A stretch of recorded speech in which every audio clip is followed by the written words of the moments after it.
6 steal. Di kuarter 4 berkali-kali dia bisa ngebaca itu bola mau kemana dan dia bisa melakukan defensive stops yang sangat-sangat krusial di game itu. Jimmy Butler kemarin, gila men, gue apa yang Jamal Murray tadi meledak bro di kuarter 4, meledak. Dia cetak 37 poin total, 23 poin ya di kuarter 4. Sama satu lagi, gue mau bikin giveaway, gue akan kasih 2 voucher video platinum.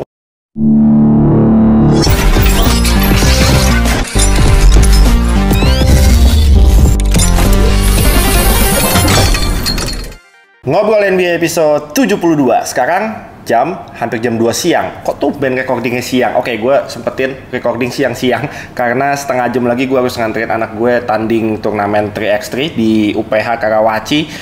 Dia hari ini main 4 game. Gila, anak umur 11 tahun main 4 game sehari sampai jam 9 malam. Jadi gue pikir, wah kalau gue nemenin dia sampai jam 9 malam udah gak mungkin gue bisa bikin episode 72. Jadi gue sempetin sekarang recording 15-20 menit, abis itu ngedit nanti mungkin pas lagi jeda antar pertandingan gue edit di UPH. Mudah-mudahan bisa naik sore ini. Episode 72 ini gue akan merecap 2 game ya. Kemarin ada Celtics Miami Heat game pertama, sama hari ini ada Lakers Denver Nuggets game kedua. Tapi untuk sebelum itu gue mengingetin lagi ada beberapa koleksi kaosnya Triple Overtime Thriller yang sudah di restock. Linknya gue masukin di baris pertama deskripsi video ini. Sama satu lagi, gue mau bikin giveaway. Gue akan kasih 2 voucher video platinum untuk teman-teman bisa nonton conference finals, nanti bisa nonton final juga di video. Persembahan dari video, gue akan bagi-bagi 2 voucher videonya. Caranya gampang banget.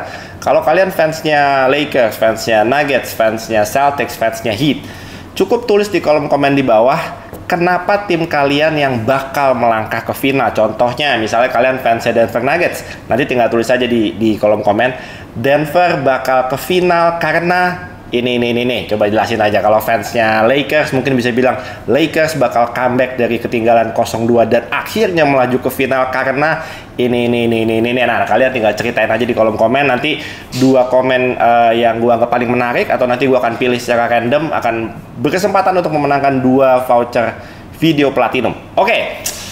Kita ngomongin dari Heat lawan Celtics mungkin kemarin di game pertama.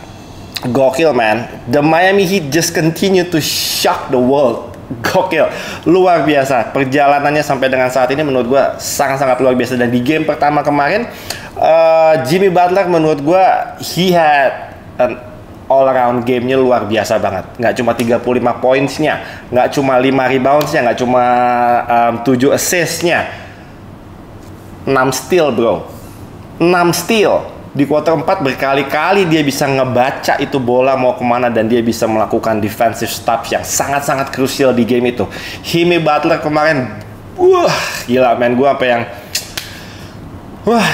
teman-teman, itulah kenapa gue kadang kalau lagi ngebahas tentang MVP regular season ya, itulah kenapa gue bilang bahwa udahlah mau Jokic, mau Embiid, mau siapapun yang dapat MVP, gue sah bebas-bebas aja. Gue nggak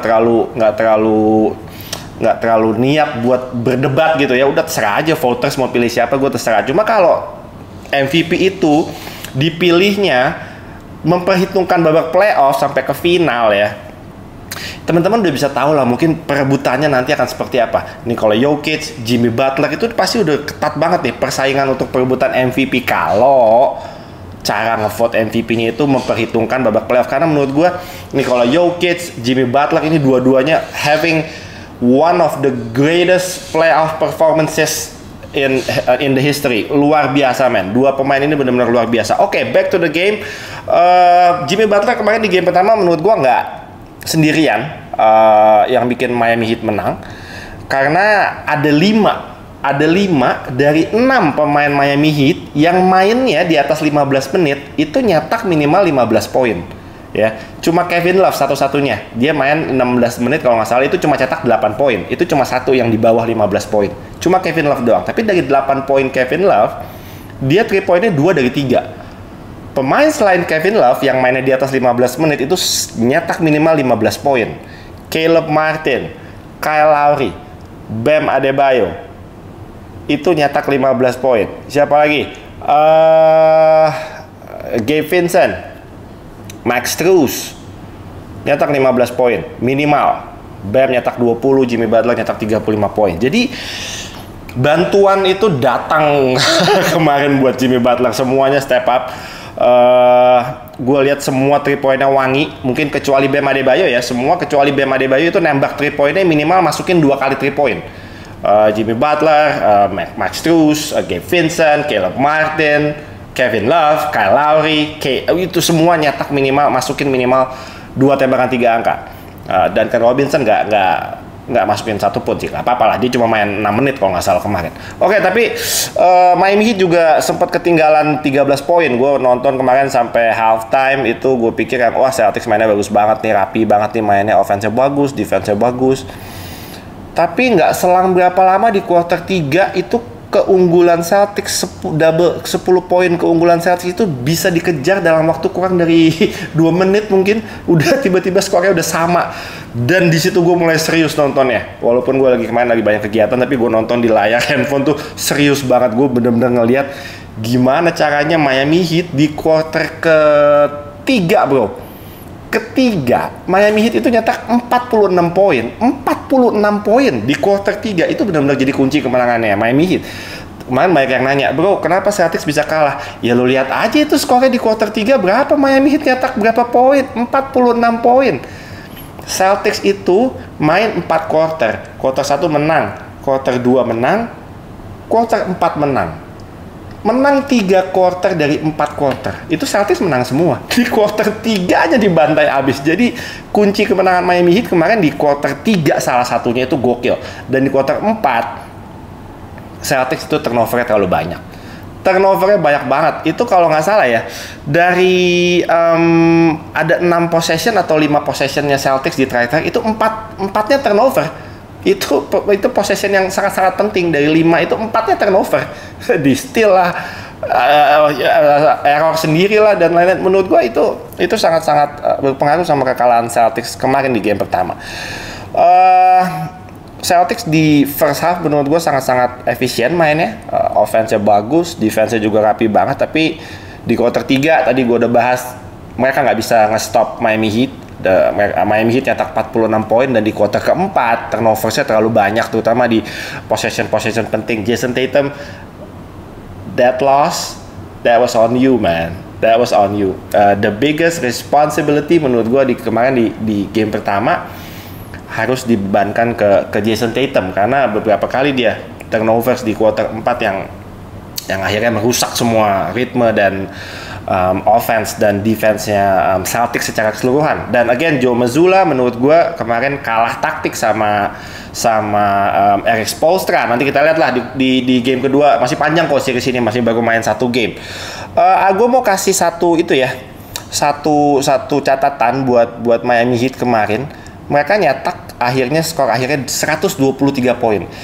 Hanya dari 97 possession, bro. Miami Heat bisa cetak 123 poin dari 97 possession. Itu adalah offense yang paling efektif dan efisien yang dilakukan sama Miami Heat sejak game pertama di first round waktu lawan Milwaukee Bucks. Efektif banget offense-nya. Luar biasa kemarin di game 1. Dan kalau mau lihat dari angka-angka yang anomali dan bagaimana Miami Heat ini di playoff ini benar-benar jumping angkanya itu signifikan. Gue kasih satu catatan ya. Ini gue udah catat nih. Ketika di regular season, Miami Heat itu hanya berada di urutan ke-20 dalam akurasi mid-range. Hanya 40,8% akurasi mid-range, tembakan mid-range-nya ya. Hanya di urutan ke-20.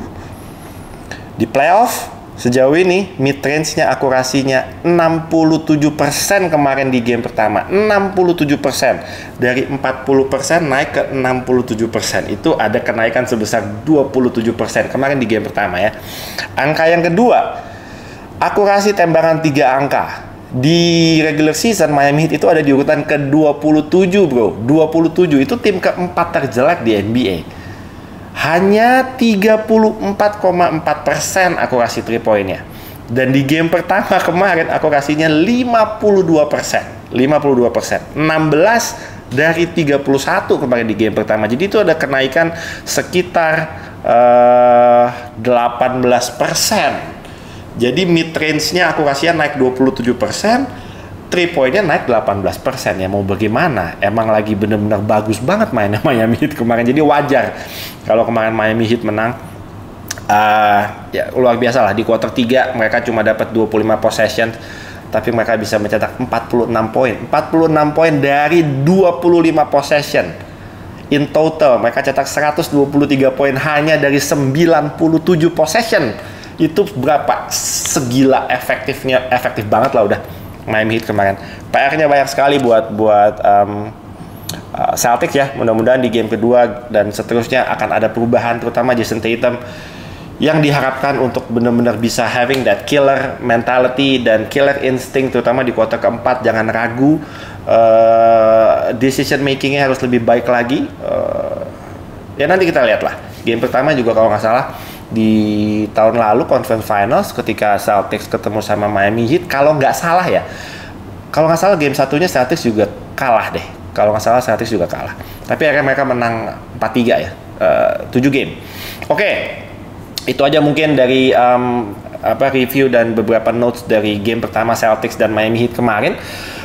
Kalau dari game tadi ketika Nuggets menang 2-0, akhirnya udah benar-benar protect their home court advantage, 2 kali menang di home court. Gue melihat bahwa Lakers tadi di first half menurut gue mainnya bagus banget, terutama half court defense-nya bagus sekali. Defensive rotation-nya bagus sekali, nggak ada gap-gap sama sekali yang dikasih ke shooter-shooter Denver Nuggets tadi di first half. Tapi transition defense-nya jelek sekali.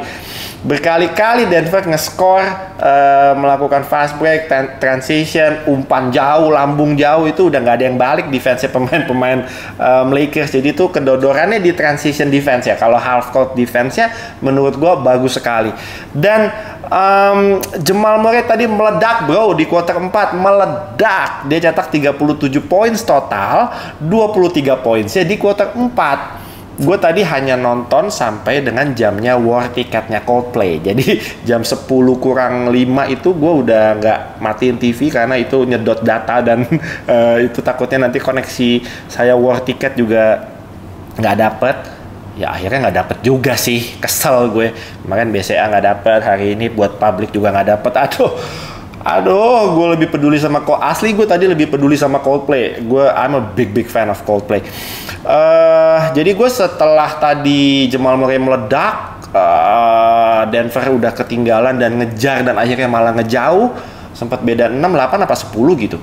Itu gue udah langsung tinggal, gue war tiket. Dan tapi gue sambil memantau box score tadi gue lihat bahwa ternyata Lakers akhirnya bisa sempat ngejar dan sampai sempat beda tinggal 2 tuh. Tapi gue ngelihat yang nge-score Austin Reeves lagi. Guys, Lakers, lu nggak bisa 2 game pertama itu pemain terbaik lu di offense di quarter 4 lu tuh Austin Reeves. Nggak bisa, man. Di game pertama dia udah gila-gilaan, di game tadi gila-gilaan juga. Masa lo mau bergantung sama Austin Reeves?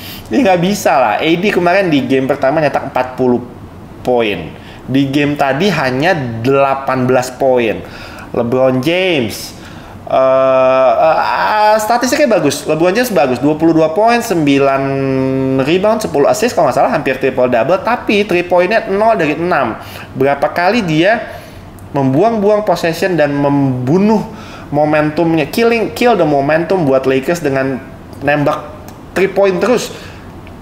Nembak 3 point terus itu tadi gue sempet nonton yang LeBron ngapain sih nembak, udah kasih aja yang lain sih. Kalau mau 3 point dia kayaknya tetap berusaha untuk yang oke, gue harus nge-shoot, kalau masuk ya bagus gitu. Dia berusaha untuk menemukan ritmenya, tapi he's not a 3 point shooter gitu. Jadi menurut gue buat LeBron ya, pesan buat LeBron, kurang-kurangin lah buang-buang possession. Tadi dia juga tadi mau coba breakaway dunk, malah keserimpet, malah bolanya lepas. Itu nggak ya, itu masuk shooting full kayaknya nanti ya udahlah. Jokic was not kidding. Jokic ini gila man, sejelek-jeleknya Nikola Jokic tadi poinnya nggak sebanyak di game pertama tapi tetap triple double. Dia di playoff kali ini udah 7 kali triple double. Cuma Will Chamberlain yang bisa 7 kali triple double. Dia udah nyamain rekornya Will Chamberlain, bro. Ini udah bukan MVP, udah bukan robot, ini pemain editan, man. Jokic tuh luar biasa, dia bener-bener tahu harus ngapain ketika dia nggak bisa nge-score. Dia tahu harus passing kemana, dan passing-passingnya itu bukan passing-passing simple hand off gitu-gitu, enggak loh. Itu skip pass yang bener-bener jauh-jauh gitu, bener-bener precise, on point, on target gitu loh. Makanya shooter-shooter kayak MPJ tadi, seberapa enaknya dapat passing-passing dari Jokic di corner, dia 3 point. MPJ mainnya bagus banget di game ini, big shots after big shots. Gue mau shout out juga X Factor-nya Denver Nuggets, Bruce Brown. Gue ngomong di episode berapa kemarin, 71 atau 70. Setiap kali Bruce Brown ada di lapangan, good things happen for Denver Nuggets. Good things happen. Dia bermain defense-nya bagus on both ends ya, defense bagus, offense-nya juga bagus. Cuttingnya juga bagus, very aggressive. Tadi dia ada trash talk sama D'Angelo Russell juga, sama Schroeder juga. Mentalnya nggak down sama sekali. Keren banget Bruce Brown. Sejak di Brooklyn Nets udah suka banget gue sama Bruce Brown. Sangat nyebelin kalau lawan dia, sebenarnya nyebelin karena dia sangat disruptif ya. Very aktif, defensively, offense-nya juga sangat membantu banget. Paling nggak di 2 game pertama ini. Di game tadi pun plus minusnya paling tinggi bro. Di Nuggets plus 16 dia. Padahal dia off the bench, plus 16. Gokil, keren banget. Tadi udah bahas LeBron, bahas Jokic, bahas Jamal Murray. KCP game kedua ini menurut gue biasa-biasa aja. Aaron Gordon tadi beberapa kali ngedang terus, tapi X Factor-nya Bruce Brown mainnya bagus. MPJ tadi hitting some big shots. Jamal Murray menggila di quarter 4, nggak main-main itu, bener-bener dia nyecer Anthony Davis tadi kalau nggak salah. Dia selalu minta di switch ke Anthony Davis, dan ya Anthony Davis tadi terlalu lambat dan terlalu ke covernya nggak, defensive coverage-nya menurut gua nggak terlalu oke tadi di game tadi. Keren man, Denver Nuggets 2-0. Gua kemarin sempat bilang kalau in order buat Lakers mau bisa punya chance menang di series ini, mereka harus paling tidak nyolong 1 di Denver Nuggets. Dan gue bilang di episode itu kalau Denver Nuggets bisa protect their home court di 2 game pertama dan 2-0, menurut gue chance-nya yang tadinya udah kecil buat Lakers semakin kecil lagi. Kecuali mereka nanti bisa menang 2 di crypto, mungkin nanti kita akan ngobrolin lagi. Tapi for now, detik ini 2 game pertama ini Denver looks so good. Dan LeBron kelihatan he looks slow ya di game tadi lah paling kelihatan sebenarnya. Bukan look slow sih sebenarnya, dia kecapean lah. Kelihatan capek, kelihatan umurnya nggak bohong lah kalau di game tadi. Jadi mudah-mudahan nanti di game-game selanjutnya lebih fresh buat Lakers ya. Tapi di first half tadi sebenarnya mainnya udah oke, reboundnya juga nggak kalah, malah menang tadi reboundnya. Gue lihat rebounding battle-nya malah Lakers yang menang, tapi akhirnya in total Lakers kalah juga reboundnya. Jadi banyak PR buat Lakers.